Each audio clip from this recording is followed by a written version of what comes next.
সুপ্রিয় দর্শক, আমরা চলে এসেছি এক বিশাল খামারের কাছে, যে কিনা প্রতি বছরে একটা গরু ঢাকায় নিয়ে যায়।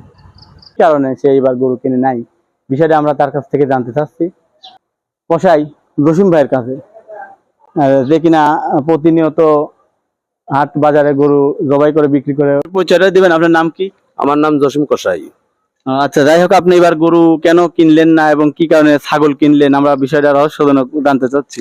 গরু আমার পালে আছে, আমি গরু ঢাকা পাঠাবো না, দেশে সরকার গঠন নাই। আমি মনে করেন এর কারণেই গরু বাছুর নিয়ে ঢাকা যাবো না। আমি কিছু খাসি কিনেছি, খাসি কিনে আমার প্রতিবেদন দেব।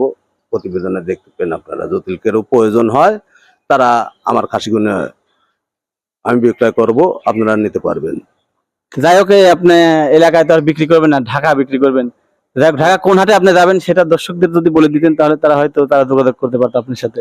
আমার 300 ফিট খাসি ঢুকবে। 300 ফিট ঠিক আছে, মানে সে জায়গাটা কোন জায়গায় সেটা বলেন।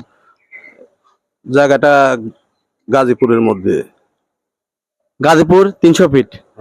গাজীপুর 300 ফিট এলাকার ভিতরে যা ভিডিওটা দেখছেন তারা অবশ্যই যোগাযোগ করবেন জসিম ভাইয়ের সাথে। সে কিনা একজন সফল ব্যবসায়িক। হ্যাঁ, এবার তার ছাগলগুলো আমরা দেখবো যে কি পরিমাণ ছাগল আছে আর কিরকম দামে ক্রয় করেছে আর বিক্রয় করবে কিভাবে। ভাই, আপনার ছাগলগুলো আপনি দেখাবেন? হ্যাঁ হ্যাঁ, দেখাবো, আমাদের ছাগল দেখাবো আপনাদের।